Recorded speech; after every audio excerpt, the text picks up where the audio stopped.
नमस्ते, मैं एडवोकेट पूजा बदौतिया फिर से एक बहुत ही इम्पोर्टेंट रूलिंग यानी कि जजमेंट के साथ मैं आपके सामने पेश हुई हूँ। मैटर है चेक बाउंस से रिलेटेड। बहुत सारे मेरे पास ऐसे मैटर्स आ रहे हैं जो चेक बाउंस से संबंधित हैं, तो मैंने सोचा कि क्यों ना एक अपडेटेड जजमेंट आपके सामने लाया जाए जो आपकी कहीं ना कहीं एक बेसिक लेवल पे यानी कि शुरुआती लेवल पे आपकी हेल्प कर सके समझने में चीज़ों को कि कहाँ आपको क्या और कितनी और कैसे राहत मिल सकती है।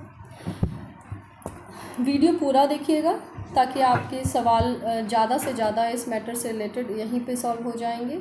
और अगर उसके बावजूद भी कोई सवाल है तो आप पूरा वीडियो देखने के बाद मुझे कमेंट बॉक्स में लिख सकते हैं। जैसे ही मुझे समय मिलेगा, वक्त मिलेगा, मैं उनका जवाब ज़रूर दूँगी। क्या 20,000 से अधिक नकद ऋण पर चेक बाउंस का केस बन सकता है? ये है आज हमारा जजमेंट का मैटर।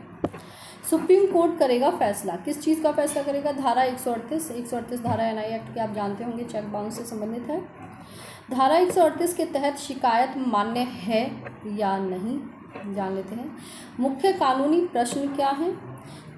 केरल हाईकोर्ट का फैसला आया इस पर कि 20,000 रुपये प्लस नकद लेन देन अवैध होगा, चेक बाउंस केस अमान्य होगा।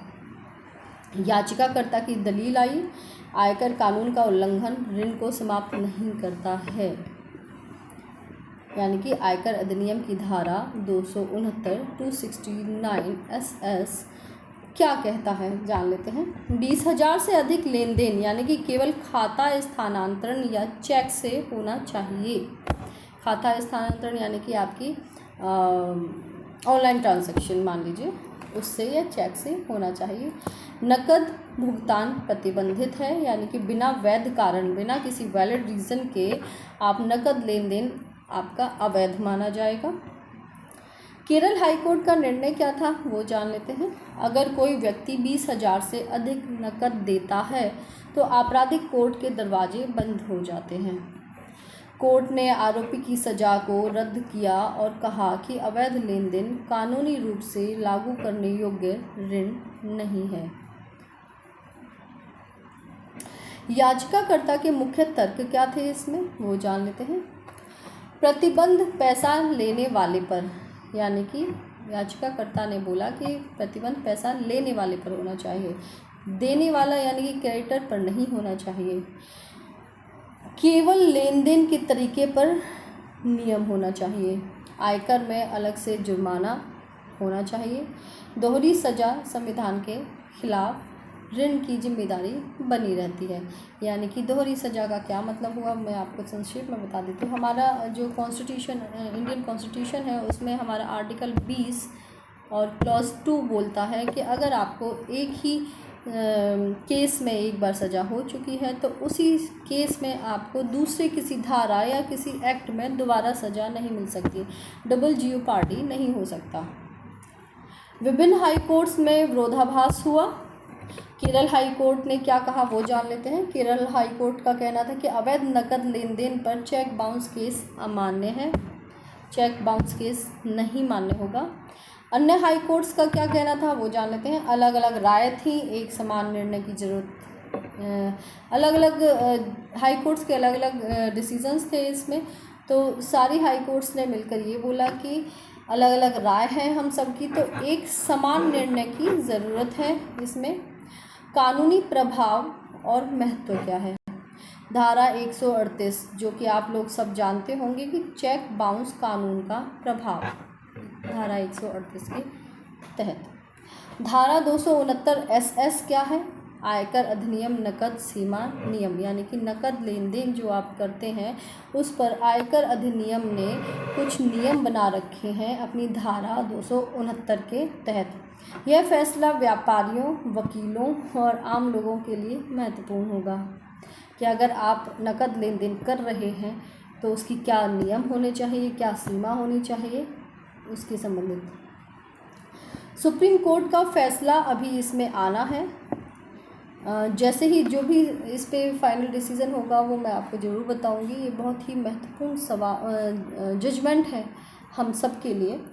न्यायमूर्ति प्रशांत कुमार मिश्रा और न्यायमूर्ति विपुल M पंचोली की पीठ जल्द सुनवाई इस पर करने वाली है।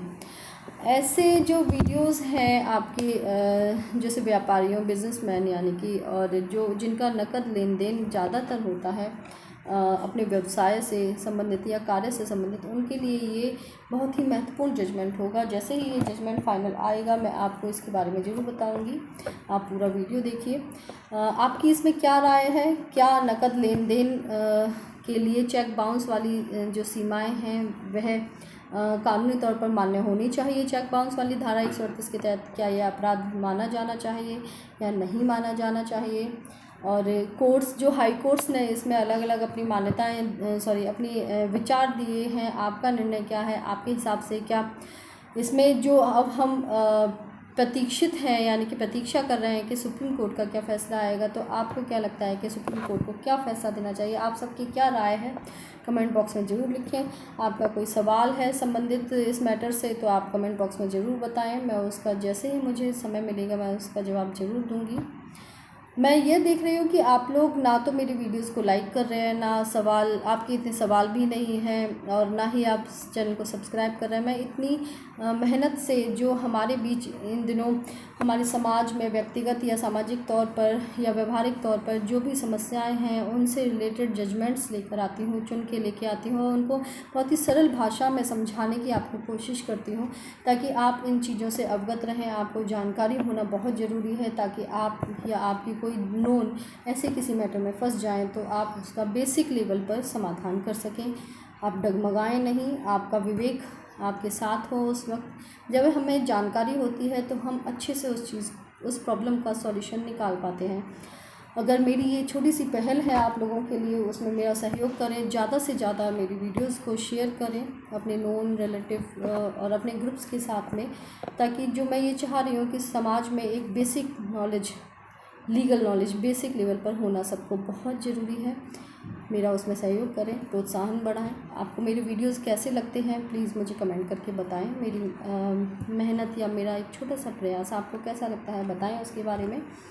और अगर आपको कोई एक पर्टिकुलर किसी मैटर पे जजमेंट कोई चाहिए, बहुत इम्पोर्टेंट कोई मैटर लग रहा है, तो आप मुझे कमेंट बॉक्स में ज़रूर बताएं। जिस मैटर पे सबसे ज़्यादा कमेंट्स आएंगे, यानी कि आप बताएंगे कमेंट बॉक्स में जो मैटर सबसे ज़्यादा पॉपुलर होगा मेरे कमेंट बॉक्स में, मैं उस पर ज़रूर आपको जजमेंट निकाल कर उसके बारे में बताऊंगी कि अभी फ़िलहाल सुप्रीम कोर्ट का विचार उसमें क्या है, इंटरप्रिटेशन क्या है, डिसीजंस क्या हैं। आपकी कुछ और राय है इस मैटर से रिलेटेड तो वो भी बताएं। आपकी मेरा वीडियो अगर आपको सही लगे, अच्छा लगे, पसंद आए तो उसे लाइक करें। मेरे चैनल को सब्सक्राइब करें। मैं बहुत जल्दी ही लाइव भी आने वाली हूँ ताकि आपकी काफ़ी ज़्यादा क्वेश्चंस मैं फ़ेस टू फेस सॉल्व कर सकूँ लीगल मैटर से रिलेटेड, लेकिन बेसिक नॉलेज, क्योंकि हमारी सुप्रीम कोर्ट ने माननीय सुप्रीम कोर्ट ने हमें भी एक रूल रेगुलेशंस में, टर्म एंड कंडीशंस में बांधा हुआ है कि हम फ़ोन के थ्रू कोई भी विधिक राय नहीं दे सकते। तो एक लिमिट तक ही मैं आपको दे पाऊँगी। कोशिश करूँगी कि आप उसमें काफ़ी कुछ समझ जाएं। मेरा प्रयास आपको कैसा लगता है कमेंट बॉक्स में ज़रूर बताएं। वीडियो को लाइक करें, सब्सक्राइब करें चैनल को, और शेयर करें वीडियोज़ को ज़्यादा से ज़्यादा। धन्यवाद।